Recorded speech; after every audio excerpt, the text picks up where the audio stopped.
The Valley of the Shadow. Unnamed. The Valley of the Shadow. Chapter 1. The last of the seventh. The first thing I tasted was blood, and for a long moment I did not know whether it was mine. It filled my mouth, thick and metallic, mixed with grit and something chemical that burned the back of my throat. I tried to breathe and the earth pressed down on my chest like a fist. My face was sideways against a sandbag, saturated and cold. Total darkness, the kind with weight. My right arm was pinned. My left was partially free. I pushed and felt the tendons in my shoulder scream, and something shifted. An inch, maybe less. I worked my right arm free in slow increments, each one sending pain up into my shoulder. Something in the wrist was damaged in a way that would matter later. Then I dug with both hands, clawing upward through loose sandbag fill and clay, inch by inch, praying in fragments. Lord, sustain me. Lord, give strength to these hands. Lord, let me see the sky again. The sky I eventually saw was not worth the prayer, but I was grateful for it anyway. I broke through and knelt on the duckboards and breathed until my vision cleared. Then I looked. The trench was not destroyed the way artillery destroys a trench. It was torn. The timber revetting was splintered outward, as though something inside had expanded with terrible force. Sandbags scattered in a radiating pattern. Duckboards shattered into fragments, some driven vertically into the walls like nails. Mile was closest. I will not describe what I saw because Mile deserved better than an inventory of damage. I knew it was him because of his boots.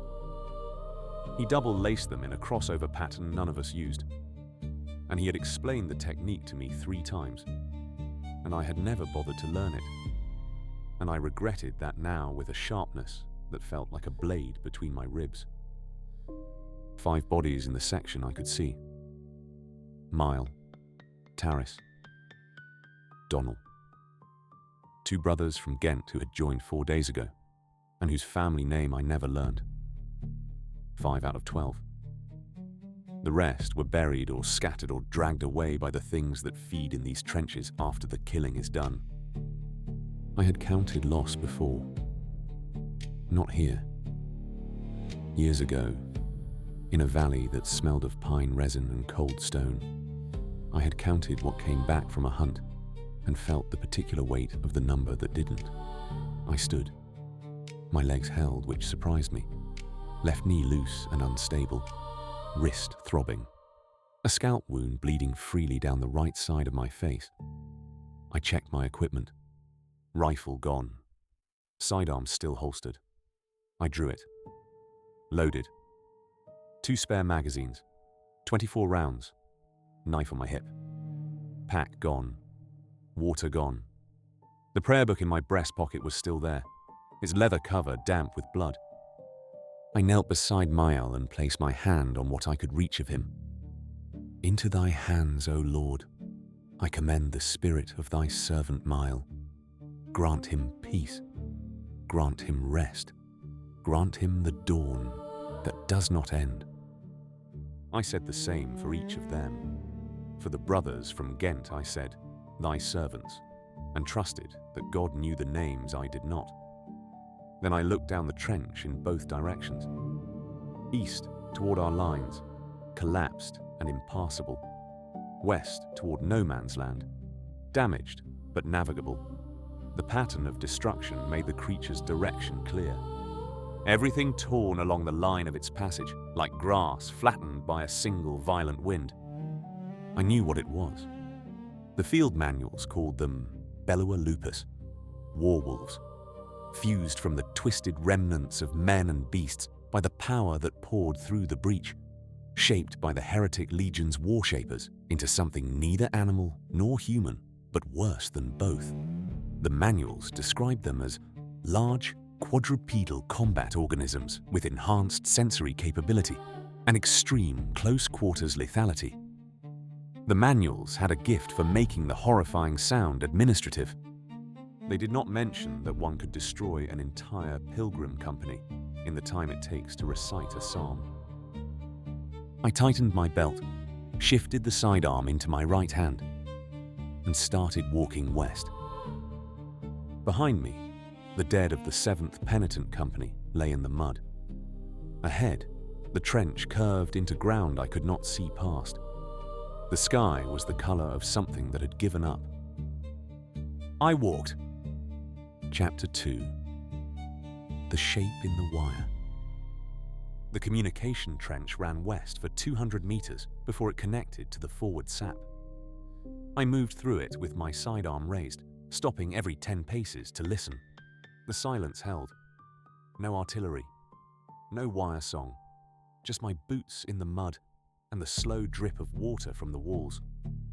I found the first claw mark on a surviving section of revetment timber. 4 parallel gouges, deep enough that I could fit my finger into them up to the second knuckle. The spacing between the outermost marks was wider than my hand with the fingers fully spread. I measured it against my forearm, nearly the full length from wrist to elbow. The field manual said war wolves stood between 4 and 5 feet at the shoulder. The claw marks I was looking at came from something considerably larger. At a junction where 3 trenches met, I found the print. Not a paw print in any natural sense. Wider than it was long. 5 toe impressions, each terminating in a deep puncture. Where the claw had driven into the compacted mud, the heel pressed nearly 4 inches down. I crouched beside it and read what it told me. The creature had stopped here. Not passed through. Stopped. Stood in this junction and looked in 3 directions and chosen which way to go. A beast runs. A predator hunts. But only something with a mind stands at a crossroads and decides. 200 meters further, I found a supply cache torn apart. Not smashed in passing, searched. Every crate opened. The contents spread out, examined, discarded. The same 4 claw gouges on the lids where they'd been prized open. It was looking for something specific, and it had not found it here. The trail led on. Northwest. Always northwest. The creature was not wandering. It had a destination. And I was behind it, alone, armed with 24 rounds and a knife and the stubborn, unreasonable conviction that God had left me alive in that collapsed trench for a reason. I walked. Chapter 3. Ground consecrated and lost. I smelled the chapel before I saw it. The base note of sanctified oil, clean and faintly sweet, but wrong, undercut by something burnt and acrid, like sacred things consumed rather than absorbed. I rounded a traverse and stopped. The chapel of St. Erasmus was destroyed. The walls were standing, but everything inside was ruined. The small wooden altar smashed and scattered. The holy water font shattered, its blessed water soaked into the earth and mixed with mud and blood. The prayer scrolls torn from the walls and burned. The ash still warm when I touched it. The crucifix that had hung above the altar was driven into the ground point first, inverted. That detail stopped me. A beast destroys. A beast smashes and tears and moves on. A beast does not understand symbolism. A beast does not know that inverting a cross is an act of deliberate desecration. Whatever had done this understood exactly what it was destroying and why. I pulled the crucifix from the ground and turned it upright and set it on the remains of the altar. Then I knelt and attempted a field reconsecration, the simplified rite from the emergency section of the prayer book, designed for situations without a chaplain. I spoke the words and poured clean water over the altar and traced the sign of the cross on the surviving timbers with wet fingers. Something happened.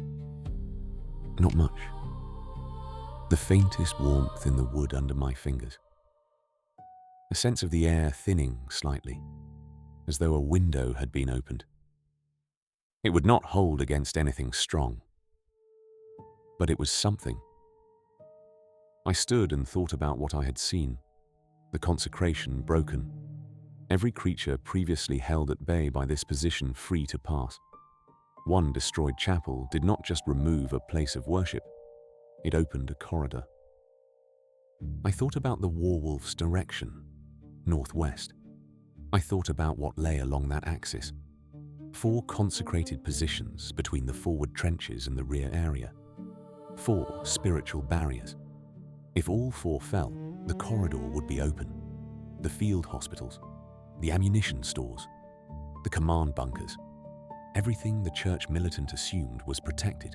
One werewolf, moving with purpose, destroying consecrated ground. This was not a random attack. This was a mission. I left the chapel and continued northwest. Chapter 4. What the Dead Carried. The killing field appeared without warning, a wide section where 3 units had converged and died together. The dead wore 3 different uniforms, 12 in the grey serge of standard infantry, weapons fired dry, 6 in the dark wool of a field engineer detachment, tools still out, and 4 in the black and white of trench pilgrims, the tall iron cones of their penitent helms lying scattered in the mud, ragged cloaks spread wide around them, cross-marked cartridge pouches still strapped in their rows across their chests like a soldier's rosary. Brothers. My brothers. Not from the 7th. The insignia on the nearest body's shoulder was a sword through a crown of thorns. The 4th Penitent Company. I searched the dead because I had to. From the infantry, I took water, 2 canteens, both half full. From the engineers, I took a small folding saw and a coil of steel wire. From one of the pilgrims, I took 3 rifle magazines that fit my sidearm's caliber, which was a mercy I thanked God for specifically. Then I reached the one I would have called Mael's brother, if I had known him. Same build, same age. The same quiet, set to the face that belongs to men who pray more than they speak. His name, stitched on his tunic, was Brother Callum. Brother Callum had died facing the direction the werewolf had gone. On his feet, based on the position of his body. Fighting, based on the empty weapon in his right hand. His left hand was closed around something. I had to pry the fingers open. A crucifix. Silver, heavy, engraved along the crossbar. I tilted it to catch what passed for light and read the inscription. Psalm 91:5. Thou shalt not be afraid for the terror by night, nor for the arrow that flieth by day. The silver was warm, not body heat. Callum's body was cold. The warmth came from the metal itself, from whatever blessing had been laid into it at its making. Consecrated silver. Real silver. Not the mass-produced zinc alloy most soldiers carried.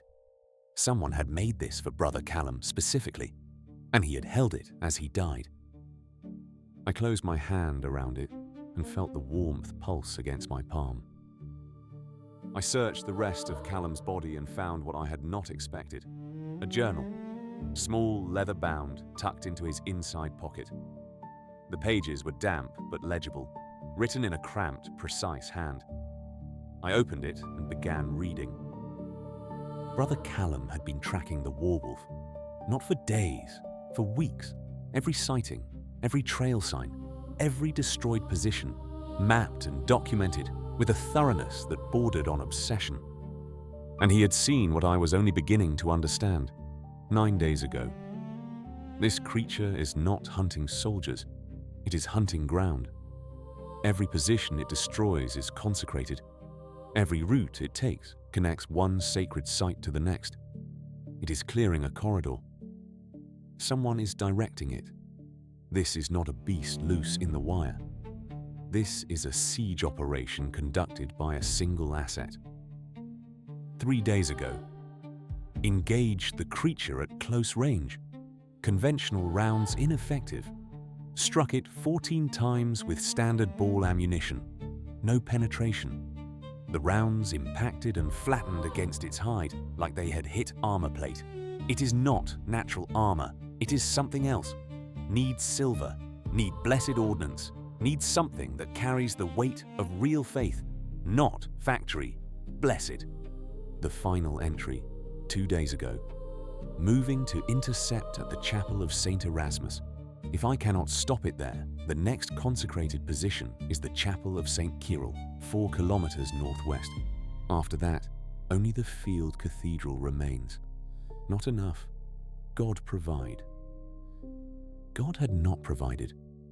Not in the way Callum had asked. But he had provided something. Callum's journal, which told me everything.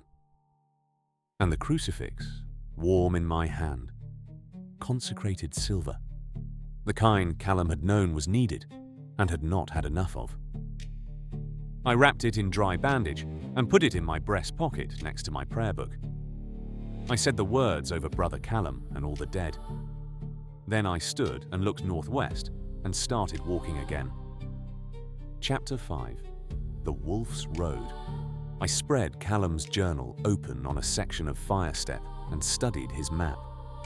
5 consecrated positions along the northwestern axis. 3 already marked with an X, the line so straight it could have been drawn with a ruler. The creature's route was not random. It moved in straight lines between positions, point to point, like a pilgrim walking between stations of the cross, except the stations it visited were for destruction, which meant it was predictable. St. Cyril was 4 kilometers northwest. The creature was taking the lateral trench network, shorter paths, but slower for something that stopped to destroy things along the way. The main communication trench ran almost due north for a kilometer, then turned northwest. The long way around, but maintained. If I ran where the creature walked, I might reach St. Cyril first.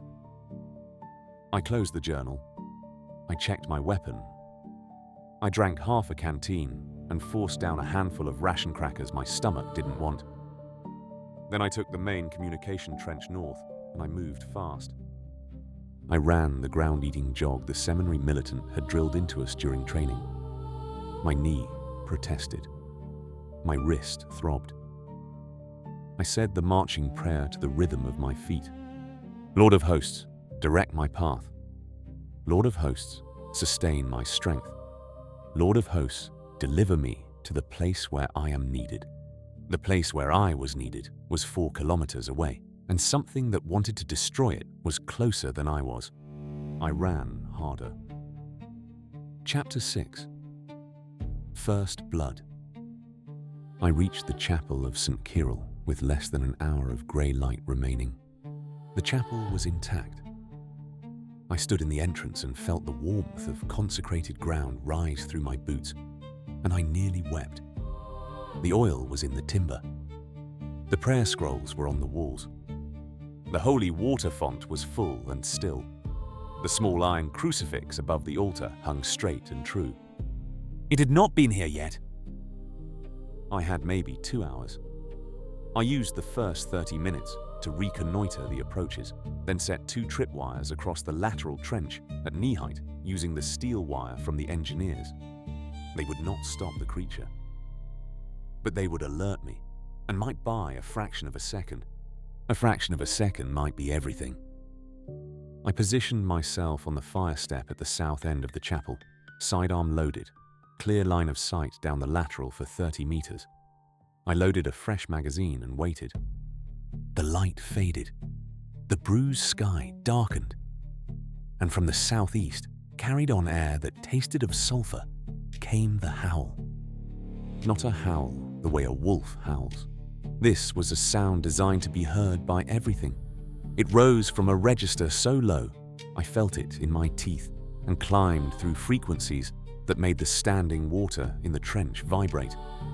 The prayer scrolls on the chapel walls fluttered. The holy water trembled in its font. Then silence again, worse than before.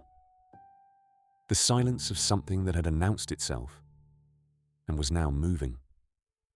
The first tripwire sang and snapped. I heard the creature before I saw it.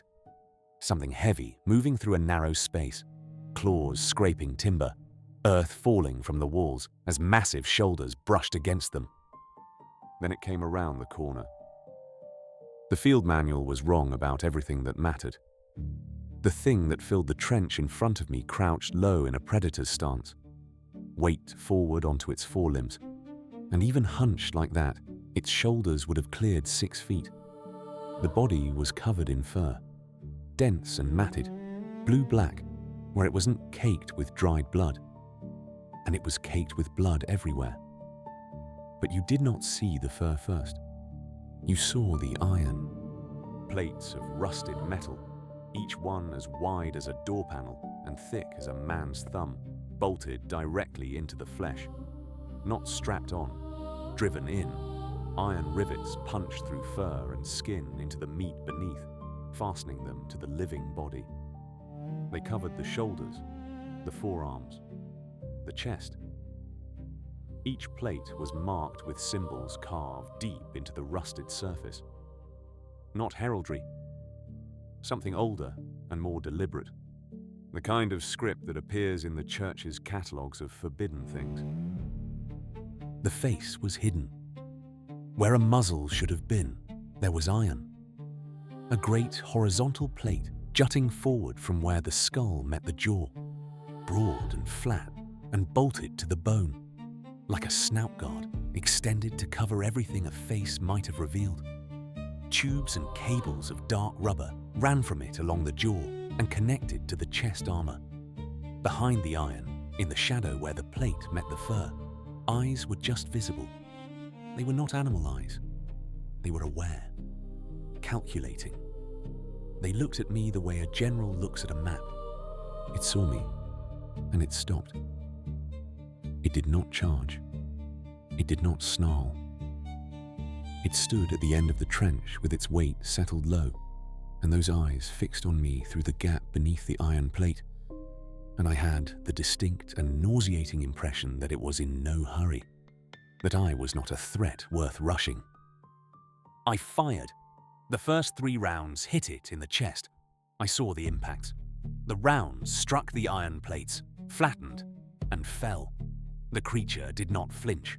I adjusted my aim and put 2 rounds into the shadow beneath the iron plate. One struck the plate and deflected. The other hit just below the left eye, and for the first time, something happened. The creature pulled its head back, an inch. The way a person pulls back when something unexpected touches their face. Not pain, surprise. Then it charged. I have been under artillery that turned the world into noise and flying earth. I have fought men at close range in flooded trenches. None of that prepared me for the speed of a warwolf at full charge in a confined space. It covered 30 meters in less than 2 seconds. The trench walls exploded outward on both sides as its shoulders hit them. I threw myself to the right, onto the fire step, and the creature's head passed through the space where my body had been with enough force to shatter the revetment behind me. I fired as I rolled, point blank, into the side of its neck where the hide stretched thin over what might have been tendons. The round penetrated, not deep, but it went in, and the creature screamed. Not a howl, a scream. Almost human in its register, and the pain in it was real and furious. It twisted in the narrow trench, its body contorting with a flexibility that something that size should not possess. And one of its forelimbs struck me across the chest. The impact lifted me off the fire step and threw me into the far wall. Something in my left side gave way. With a crack I heard inside my own body. Ribs, 2 at least. The pain was absolute and white, and it emptied my lungs of air. My hand was still on the sidearm. I do not remember deciding to keep holding it. I raised the weapon and fired into the creature's face from a distance of less than 3 feet. The round hit its left eye, in the shadow behind the iron plate. This time, the round went in. The creature's head snapped back, and it made a sound I will hear in whatever afterlife waits for me. A shriek of rage and agony. It reared back, pulling its body out of the trench section it had destroyed, and for a moment it was above me, silhouetted against the bruised sky, blood pouring from its ruined eye. Its remaining eye fixed on me with a hatred so pure and personal that I understood this was not a beast. This was something that could hate. Something that would remember me. It struck again. The forelimb came down and I twisted, but not far enough. The claws caught my left thigh and opened it from hip to knee. I heard myself make a sound that was not a word and not a scream, but something between. Then it pulled back, not because I had driven it away, because it chose to. It backed down the trench with its ruined eye weeping dark fluid and its good eye locked on me, and it made a sound low in its chest that was not a growl but a promise. I know where you are. I know what you are, and I will come back. It turned and moved northwest, walking deliberately, as though the eye I had taken were a minor inconvenience.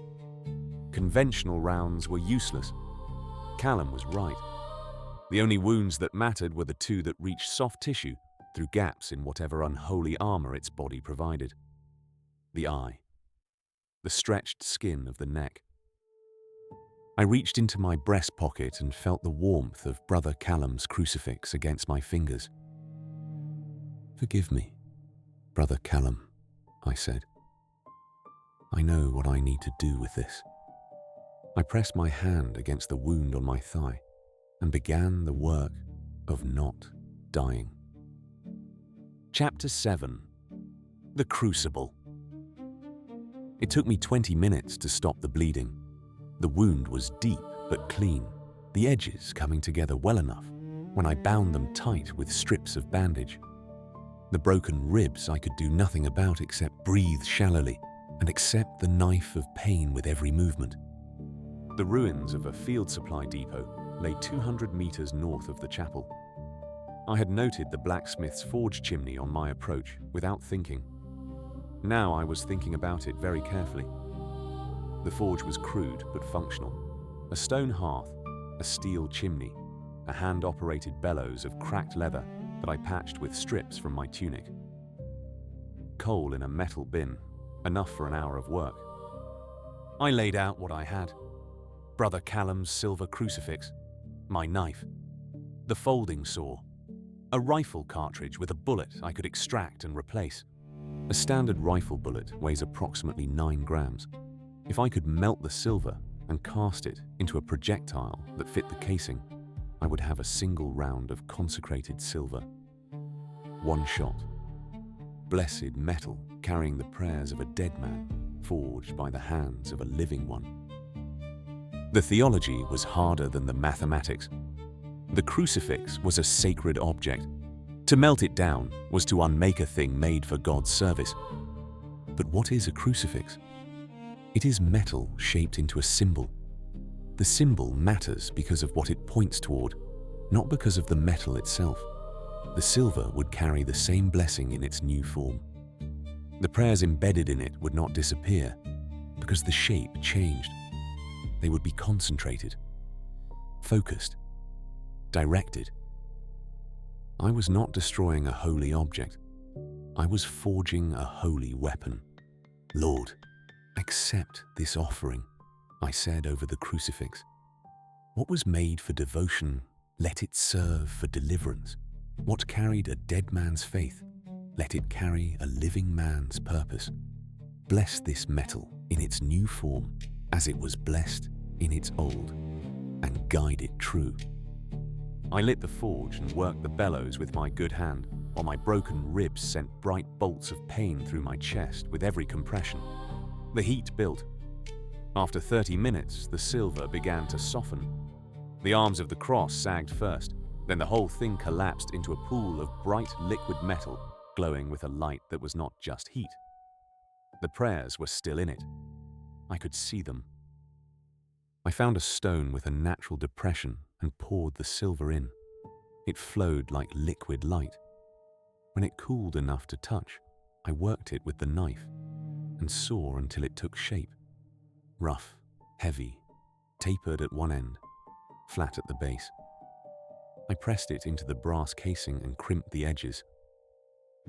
The finished cartridge looked wrong, a desperate improvisation by an injured man in a ruined forge by dying firelight. But when I held it, I felt the warmth. The prayers compressed into 9 grams of silver, and their weight was greater than the metal itself. 1 round, 1 shot. I loaded it into a rifle I had taken from the depot. The consecrated round seated in the chamber. "Lord," I said to the darkening sky, "I am going to need that to be enough." Chapter 8. Night Office. The night office is prayed in the deepest dark, between midnight and dawn, when the body wants sleep and the mind wants silence, and the world offers neither. I moved back to the chapel of St. Cyril and sat with my back against the wall, the rifle across my knees. The sounds came, the scrape of lesser things in the lateral trenches, the wet drag of something through standing water. The consecrated perimeter held. The things circled, but did not approach. I opened the prayer book and began.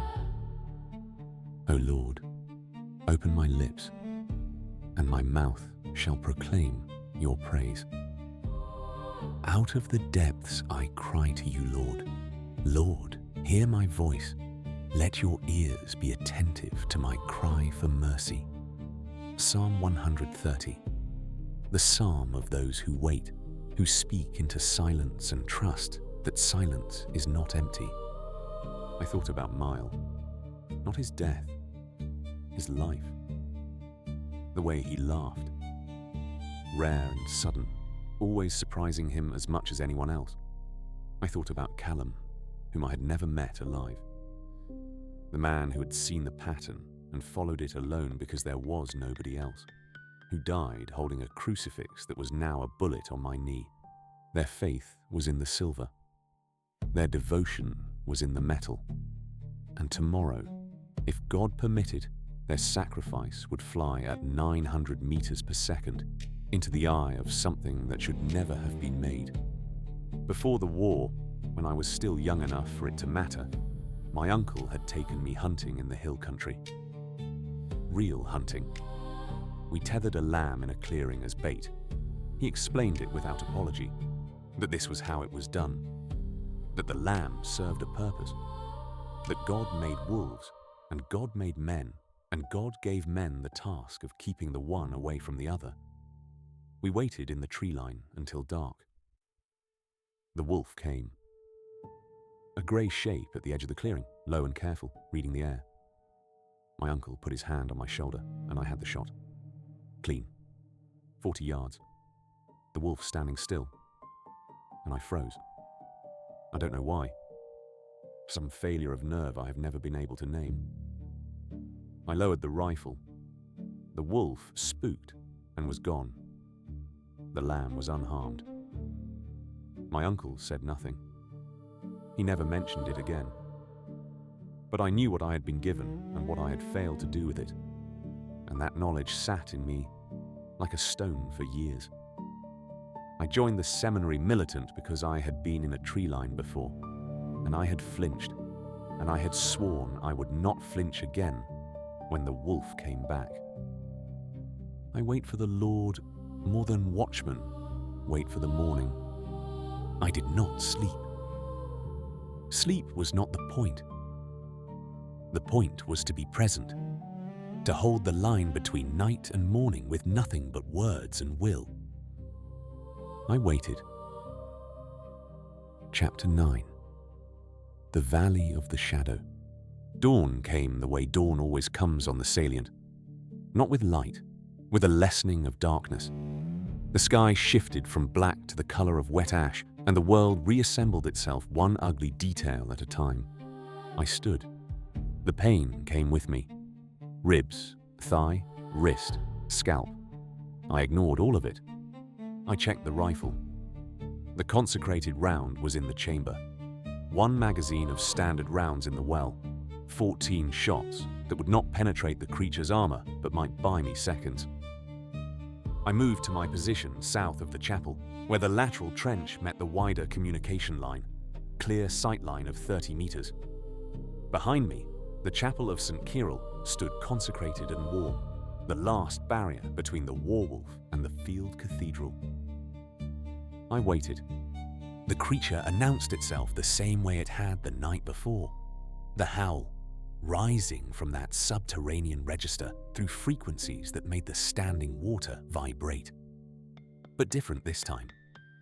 Rougher. Broken at the edges. The damaged eye was affecting it. The wound on its neck was affecting it. It was in pain, and the howl carried the pain like a weight. Good. I thumbed the safety off and sighted down the lateral and waited. I heard it coming, the scrape of claws on timber, the heavy, rhythmic impact of its feet. Closer.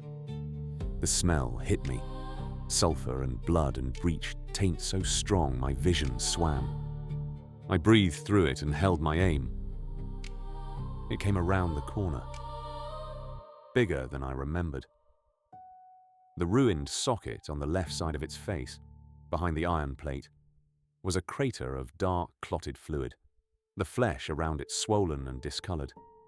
The right eye was clear and focused, and it locked onto me with an intensity beyond animal, beyond human, beyond anything I had a word for. It recognized me. I saw it in the way its body shifted, weight settling onto its haunches. The man who had taken its eye. The man who should have been dead. It did not charge immediately. It stood at the end of the trench, and we looked at each other across 30 meters of mud. Yea, though I walk through the valley of the shadow of death, I said aloud. My voice was steady. I did not know where the steadiness came from. I will fear no evil. The creature's head tilted. A small movement. It had heard prayer before. From Callum, from the brothers of the Fourth, from every faithful soldier it had killed on its way to this point. It knew the sound of faith. And it hated it. It charged. I fired the standard rounds first, fast, controlled, not aiming for penetration, aiming for the area around the damaged eye, making the creature flinch and angle its charge. Its head ducked left with each impact, protecting the wound, which meant its good eye was leading. The one I needed. I dropped the magazine and cycled the bolt. The consecrated round seated. I felt it through the rifle, a warmth in the metal that had nothing to do with the barrel's temperature. 15 meters, 12, 10. The trench walls disintegrating around it as it came. 8 meters. I could see the iron plates on its chest catching the grey light, the rusted metal dark with blood, the symbols carved into it close enough to read. 5 meters. Close enough to see the pupil of its remaining eye contract as it focused on me. The intelligence in that eye. The hatred. The certainty that it was about to destroy me. I fired. The rifle kicked against my shoulder. The consecrated round crossed 5 meters of air and struck the Warwolf's right eye dead center. Standard rounds flatten and fall. The silver round entered. It penetrated and kept going, carrying everything that had been poured into it. Callum's faith, the prayers of whoever had forged the original crucifix, my own desperate, stubborn, unreasonable belief that God was not finished with either of us. The silver burned. Light erupted from the wound. Not muzzle flash. Something from inside the metal itself. From the consecration. From the accumulated weight of every prayer compressed into 9 grams of blessed silver. White and clean, it spread from the entry point through the creature's skull in lines that followed the bone structure, illuminating the inside of its head. like a lantern behind a screen. The werewolf screamed, almost human in its register, torn from a place inside it that was not just flesh, but whatever passed for a soul in something created by the breach. The scream shook the trench walls and split the sandbags and sent the standing water surging along the duckboards. Its charge broke. Not slowed. Broke. The front legs buckled and the massive head dropped, and it ploughed into the earth at my feet with a force that knocked me backward off the fire step. I hit the ground and the pain in my ribs exploded white across my vision, and the creature's body slid past me, its momentum carrying it into the chapel wall behind me. The wall held. Consecrated timber. Consecrated ground pushing back. Steam rose from where the iron-bolted hide contacted the blessed wood. It was trying to stand, legs scrambling in the mud, head swinging back and forth, blind now, both eyes destroyed, the silver light still pulsing inside its skull. But it was not dead. The unholy power that held it together was fighting to keep it functional, to carry out the mission even now. I drew my sidearm and moved toward it and fired into the wound, round after round at point-blank range into the ruin of its right eye, where the silver was still burning. Then I drew my knife and drove it into the same wound. I twisted the blade. The creature convulsed. Its body arched and every limb extended, and the claws dug furrows in the earth, and a sound came from its throat that was not a scream and not a howl, but something final, something that was ending. Its forelimb caught me as it convulsed. A spasm. The claw raked across my chest, and I felt the cold rush of air into a place air should not reach, and felt the ground come up to meet me. The creature collapsed. Its body hit the trench floor and did not rise. The silver light inside its skull pulsed once more, twice, then faded. The terrible intelligence left what remained of its face, and what lay in the mud was no longer a werewolf, but a carcass. Enormous. Still. Finished. I was on my back next to it. The wound across my chest was deep, and each inhale produced a sound that lung tissue should not make. I was dying. I knew it the way you know the sun is setting. Not because someone told you, because the light is changing. Chapter 10. And I shall fear no evil. The sky was the lightest it had been since I crawled out of the earth. I lay beside the body of the werewolf and watched it and breathed in short, careful sips. The chapel of St. Cyril still stood. The consecrated ground was intact. The barrier held. The creature had not reached the Field Cathedral. Whatever the heretic legion had planned to send through the gap would find a wall of prayer and blessed earth where they expected an open road. I had done the thing I was sent to do. Satisfaction is an underrated final emotion. The job was finished. The line held. That was enough. The prayer book was still in my breast pocket. I reached for it with slow fingers and pulled it free and held it above my face and opened it. I found Psalm 23. The Lord is my shepherd. I shall not want. I thought of the lamb in the clearing. I thought of the wolf that walked away whole because I had flinched. I thought of my uncle's silence. This time, the wolf had not walked away. My voice was thin. The words came out on the shallow breaths that were all I had left, each phrase a small act of defiance against the body shutting down around it. He maketh me to lie down in green pastures. Green. I had not seen green in 11 months. The Salient was brown and grey and red and the colour of bruises. But I could remember it. He leadeth me beside the still waters. Still waters. The water in the trenches was never still, but somewhere, in a place I could not see from here, it was. I believed that without needing to verify it. He restoreth my soul. My soul was not broken. My body was broken. My soul was the part that was still talking. Yea, though I walk through the valley of the shadow of death, I will fear no evil, for thou art with me. Thy rod and thy staff, they comfort me. The valley of the shadow. I had walked through it, not as a metaphor. I had walked through the actual valley of the actual shadow of actual death, and the shadow had been cast by a creature with iron bolted to its bones and eyes that calculated like a general's and claws that opened men like letters. And I did not fear evil, not because I was brave, not because the evil was defeated. I did not fear evil because I was not alone. I had not been alone since I crawled out of the earth and said the first prayer over Miles' body.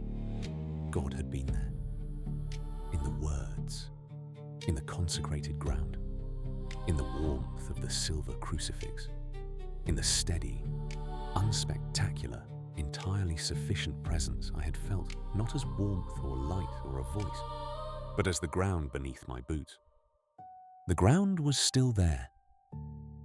Even now. Surely goodness and mercy shall follow me all the days of my life. All the days. However many remained. However few. And I will dwell in the house of the Lord forever. The prayer book slipped from my fingers and landed on my chest, open to the psalm, the blood-stained pages settling like a pair of hands folded in rest. The sky continued to lighten. Through it, just for a moment, I thought I saw color. Not blue. Something warmer. Something that did not belong on the verdant Salient. I closed my eyes. The chapel of St. Cyril stood. The Field Cathedral stood. The line held. In the trench, in the mud, beside the body of the warwolf, Brother Edric of the 7th Penitent Company lay still. His body was broken, but it was not destroyed. His weapons were beside him. The prayer book was on his chest. His face, beneath the blood and the dirt and the damage, was calm. The silence held for a long time. And then, from the northwest, from the direction of the Field Cathedral, came the sound of boots. Many boots, moving fast, growing louder, voices calling, orders being shouted. The sound of men moving toward the thing they had been sent to find. And from closer, much closer, from the lateral trench to the southeast, came a different sound. Not boots, not voices. Something that moved through the mud with a deliberate patience. Something that approached the body of Brother Edric and the body of the warwolf and the silent chapel and the brightening sky. Something that stood over him and looked down and did not speak. The light grew stronger. And Brother Edric's chest, beneath the prayer book, beneath the blood, beneath the stillness, rose. Fell. Rose again. Not dead, not yet, not yet.